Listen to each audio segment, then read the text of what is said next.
Good morning, friends.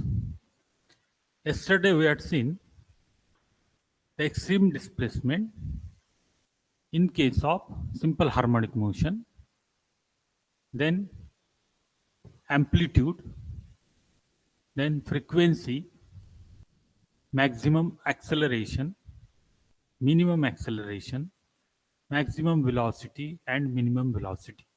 So all these derivation we had seen last time. Now today we'll see the time period, an equation for time period. So actually, time period is nothing but the time required for a particle to complete one oscillation. Means we know that when a particle is performing simple harmonic motion, it begins to vibrate about its equilibrium position. So it moves from equilibrium position to extreme point, positive extreme point. Then positive extreme point to extreme position. From positive extreme point to mean position, from mean position to negative extreme point, and from negative extreme point to mean position. Means mean to extreme, extreme to mean to again another extreme, and another extreme to mean. So this complete one set of moment, and this is called as one oscillation. So the time required for this process is nothing but the time period.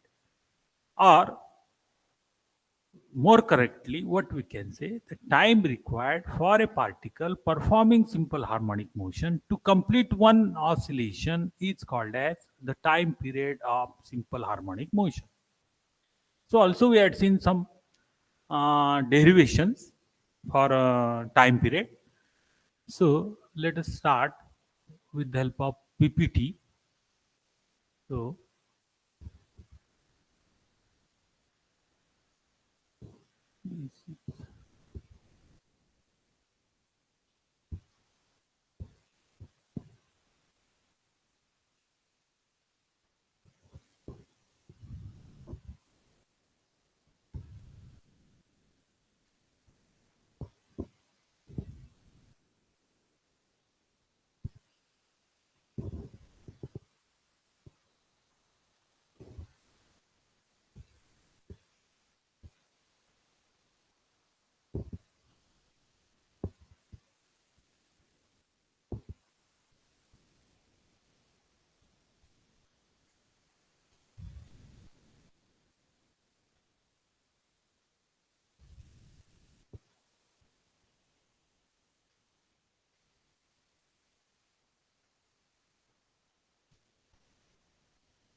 okay.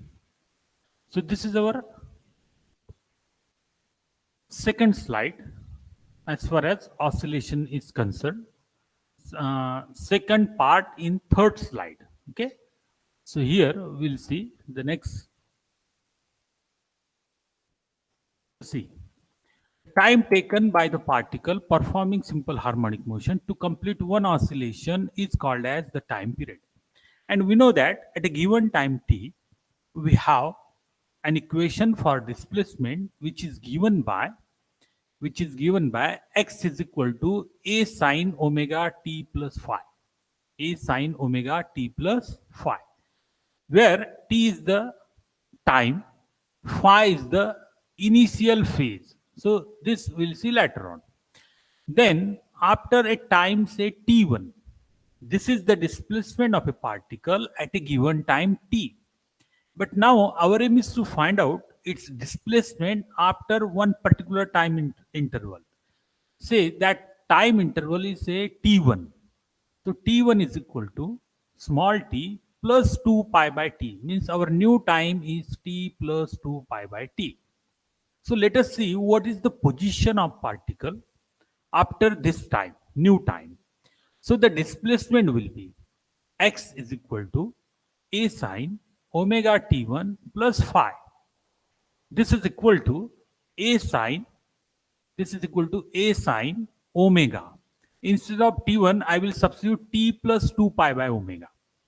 So in bracket, t plus 2 pi by omega, bracket complete, plus phi. Now if you multiply by omega, to this inner bracket, then what you'll get? Omega into t, you will get omega t. Omega into 2 pi by omega, this omega will get cancelled and you will get 2 pi plus phi as it is. So this is equal to omega t plus 2 pi plus phi. So this is the sine function, and we have one trigonometric function. What is that? Sine of 2 pi plus theta, or sine of 2 pi plus phi is equal to sine phi, is equal to sine phi. So using this trigonometric function, here what you will get? A sine omega t plus phi. Okay. So this is our new displacement at a given time t1. So this indicates that if you observe this equation and this basic equation, both the equations are same. This is the equation of displacement at a time t. This is the displacement of a particle at a given time, say t1, at a given time, say t1. And after simplifying this, we will get the same equation, A sine omega t plus phi. So this indicates that the particle is again at its original position. The particle is again at its original position. Okay. Now, after a time t, it was at x and having displacement this much. Now, after a time t1, again its displacement is same, means the particle is at its original position. So after the completion of one rotation or one vibration or one cycle, the particle come back to its original position. So this indicates that it takes a time 2 pi by omega. It takes a time 2 pi by omega. Okay. So after this much time, the particle come back to its original position. So this is the time required for a particle to complete its one oscillation. And therefore, this is called as the time period of a particle performing simple harmonic motion. So let us see the next slide. This implies that the particle takes a time 2 pi by omega to come back to its original position. Now, here, this is t equal to 2 pi by omega. This is the time period of a particle. Just we had seen this much time is required for a particle to complete one oscillation. Actually, this is the equation which is used in uniform circular motion. T equal to 2 pi by omega, where omega is the angular velocity and 2 pi is constant. So, this t equal to 2 pi by omega, this is the equation which we have used in uniform circular motion. Okay. Now, here, earlier while deriving the differential equation, we made one substitution and it was omega square equal to k by m. So this is equal to, k means force constant. It is a force constant. So k is equal to force per unit displacement. Force per unit displacement divided by m as it is. So I will write force per unit displacement means F divided by x, because x is the displacement. This m, keep it as it is. So this m, this F divided by m, F upon m, this is nothing but acceleration. This is according to Newton's second law of motion. F is equal to mass into acceleration. So naturally, acceleration is equal to F upon m. The same equation we are using here, so that you will get acceleration by x. This is nothing but acceleration per unit displacement. Acceleration per unit displacement. So omega square equal to acceleration per unit displacement. Okay. Now, then we need omega. So omega is equal to, taking square root on both sides, you will get under root acceleration per unit displacement. Okay. So therefore, t equal to 2 pi upon acceleration per unit displacement. Means if you substitute this omega in this base equation, then you will get t equal to 2 pi upon this. Okay. This is one equation by which you can calculate the time period of a particle performing SHM. We can obtain this another equation for time period using the same substitution as omega square equal to k by m, or omega is equal to under root k upon m. Now, if we substitute this omega in our base equation, t equal to 2 pi by omega, so 2 pi upon omega, which is under root k by m. So this is denominator to denominator, it becomes numerator. So it becomes 2 pi into under root m divided by k, means this becomes numerator. So I will write it here, m divided by k. This is the another equation by which we can calculate the time period.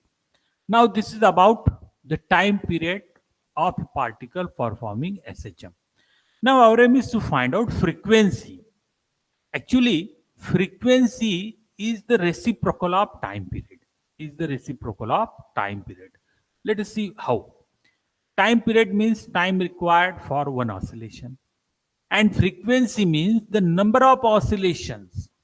The number of oscillations per unit time. Means in one unit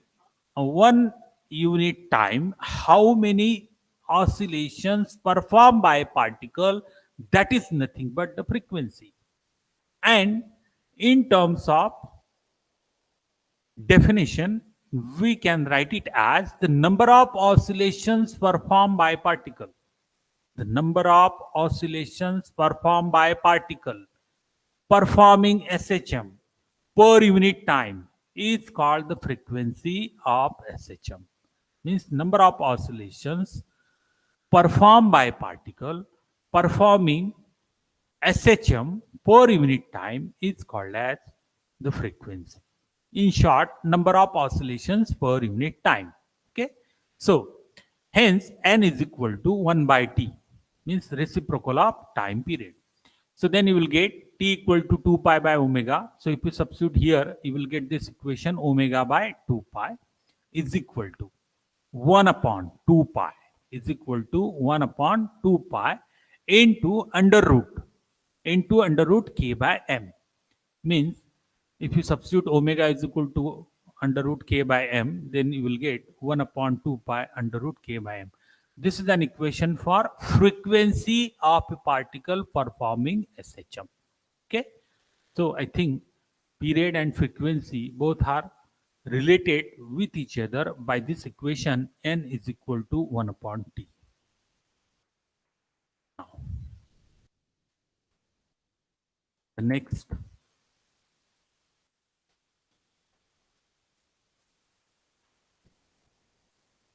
Here, phase of SHM.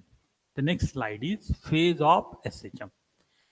Actually, phase of SHM, this is very important parameter as far as SHM is concerned. Phase is nothing but the state of oscillation of a particle. We know that when a particle is performing simple harmonic motion, it oscillates about its mean position.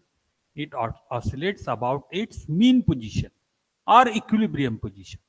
So, in order to find out its state of oscillation, means what is the state of its oscillation, so that can be found out by calculating a physical quantity which we call it as phase. So the physical quantity which describes the state of oscillation of a body, the state of oscillation of a particle is called as the phase of SHM. Means let us consider a particle is performing SHM and a physical quantity which describes its state of oscillation completely, that we call it as the phase of SHM. Now the state of oscillation, this more in detail, we'll see. The state of oscillation means, what do you mean by a state of oscillation? State of oscillation means the magnitude and direction of displacement. Magnitude and direction of displacement. This displacement, in other words, we can say that it is the position of particle. It is nothing but the position of particle. So this state of oscillation means the magnitude and direction of displacement velocity, velocity, and the number of oscillation, number of particular oscillation in which this motion takes place. So these three things includes in the head as the state of oscillation of a particle. Means when we say or when we give the information about state of oscillation, so we must give the position, the magnitude and direction of displacement, velocity, and the number of particular oscillation in which this motion takes place. So actually, when a particle is performing simple harmonic motion, the displacement has two values, velocity has two values, and it goes on repeating. It goes on repeating as the motion repeats itself. So these values goes on repeating. So for that, in order to calculate the phase, in order to calculate the phase of a physical quantity, we need a physical quantity which is changing continuously with respect to time, which is continuously changing with respect to time. And so for that, we know that the displacement, velocity, and acceleration, displacement, velocity, and acceleration of a particle performing SHM. All these are the projections. All these are the projections of a uniform circular motion. All these are the projections of reference uniform circular motion taken along any diameter. Means these parameters are nothing but the projection. These are all the projections of the reference uniform circular motion, and this projection is taken along the diameter of the circular path.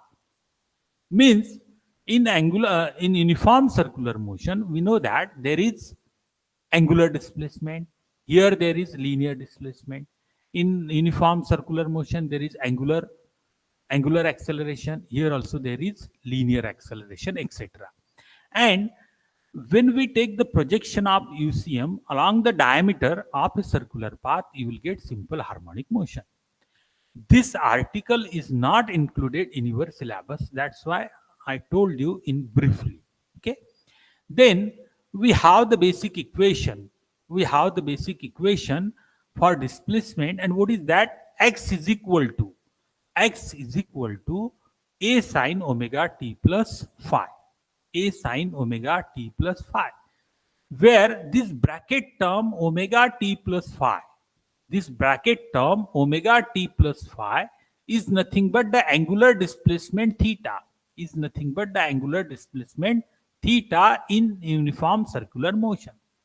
And so this can be the phase of simple harmonic motion. This can be the phase of simple harmonic motion, and it varies with time. It varies with time. Here you can see t is included in this term. So omega t plus phi. This is the phase of SHM, and it varies with the time. And hence this angle is called as phase angle. And hence this angle is called as phase angle. So we will see uh, we'll see the various values of theta, various values of theta.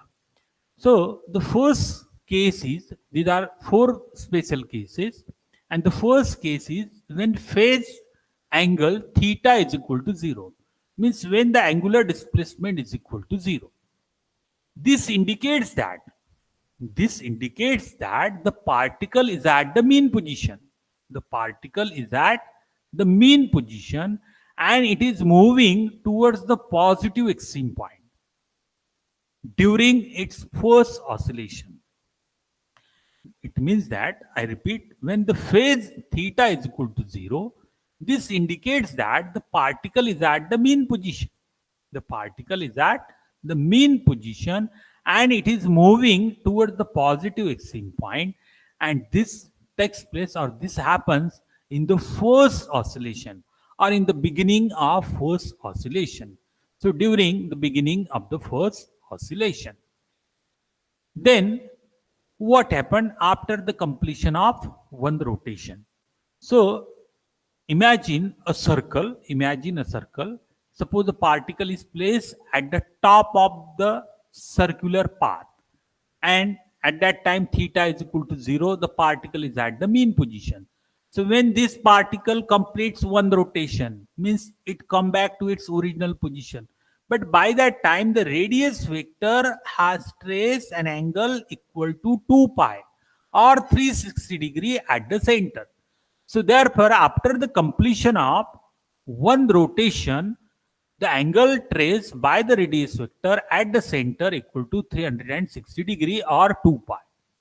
So when the particle begins its second oscillation, it phase this theta is equal to 360 degree plus 0, means is equal to 360. So for the second oscillation, this theta is equal to 360 degree. This indicates that or this indicates that the particle is again at the mean position, and this is the situation before the starting of second oscillation. Means before the second oscillation takes place by the particle, its phase angle is equal to 360 degree because it had already completed one oscillation. Then phase angle is equal to 180 degree. Theta is equal to 180 degree. So just I told you, at theta is equal to 0, the particle is at the top of the circular path. Now 180 degree means the particle is at the bottom of the circular path. So when theta is equal to 180 degree or pi, this indicates that the particle is again at its mean position, but in this case, it is moving towards the negative extreme point. In the first case, it is moving towards positive direction, and here it is moving towards negative direction. This is the main difference between these two conditions. So here the particle is moving towards positive extreme point, here it is moving towards negative extreme point. Okay, and here when theta equal to 0, it is top of the circular path, and 180 means it is at the bottom of the circular path. Okay, this is one thing. So after the completion of one rotation, again the radius vector will trace an angle equal to theta equal to 360 degree. So when it completes 360 degree, and initially it was 180, so 360 degree plus 180 degree, this indicates that, or this is the phase at the starting of the second oscillation. This is the starting of the second oscillation, and theta equal to 180 degree, this is the starting of first oscillation. Means after the completion of first oscillation, the phase angle equal to 360 degree, and it was initially 180. So this total angle will be the phase angle. This is the situation when the particle starts its second oscillation. Now what about the third condition? Phase theta equal to 90 degree. Phase theta equal to 90 degree. Now just we had seen when the particle is at the top position, at the lowest position, now it is at extreme point. Means when phase theta equal to 90 degree, this indicates that the particle is at the positive extreme point. The particle is present at the positive extreme point, and by that time it starts its first oscillation. This is the phase angle before starting the first oscillation. So after the completion of one rotation, again the angle traced by the radius vector at the center equal to 360 degree. So the next phase will be 360 degree plus 90 degree. 360 degree plus 90 degree. This is the situation before starting the second oscillation. Now, the last case is phase theta equal to 270 degree or 3 pi by 2. Means now suppose the particle is present at the negative extreme point. By that time, the angle at the center is equal to 270 degree. This is the initial phase, we can say. Okay. Now after the completion of one rotation, again the angle traced by the radius vector is equal to 360 degree. So total angle will be 360 degree plus 270. This indicates that, or this is the phase angle at the starting of the second oscillation. And this is the phase angle at the starting of the first oscillation. Now, in this case, the time instant is very important. So, I will show you the first part, the first slide. As far as this phase is concerned, the physical quantity which describes the state of oscillation at a given instant. At a given instant, this word is important. So, the state of oscillation means the magnitude and direction of displacement, velocity, and the oscillation number of a particle at the given instant is called phase. At the given instant, this is very important. Means at which instant, time instant, you are considering, this is very important. So, at a given instant, this word is important. So, here we have complete the phase of SHM. The phase of SHM. Now,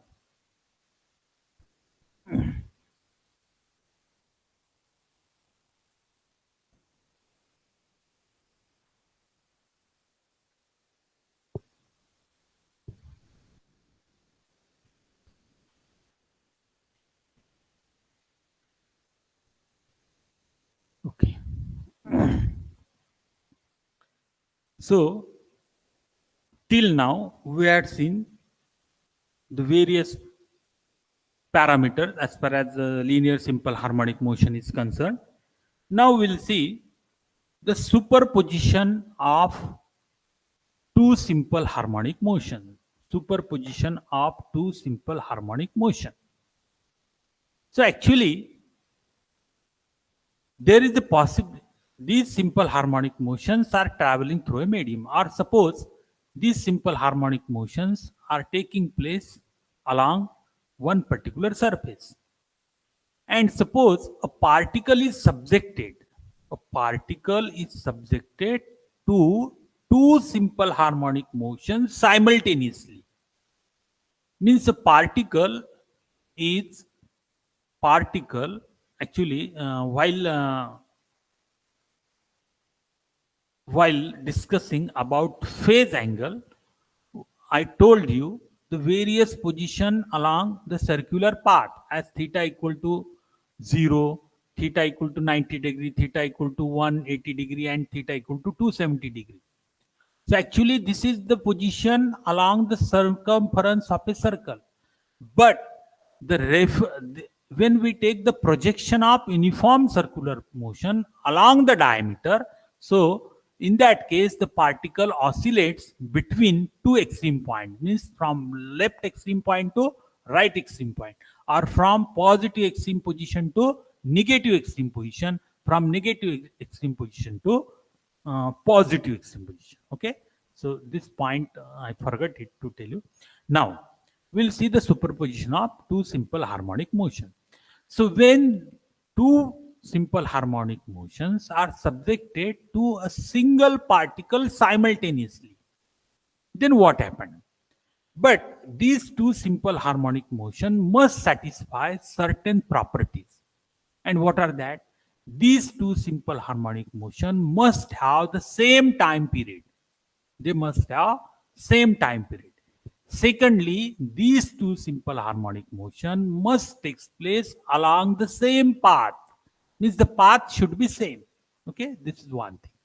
So this is very important. And these two simple harmonic motions are having different amplitude, okay, and different initial phase also. They are having different amplitude and different phase. So when such two simple harmonic motions are subjected to a single particle simultaneously, each wave behaves as if, each simple harmonic motion behaves as if the other simple harmonic motion is absent. And in this case, the resultant displacement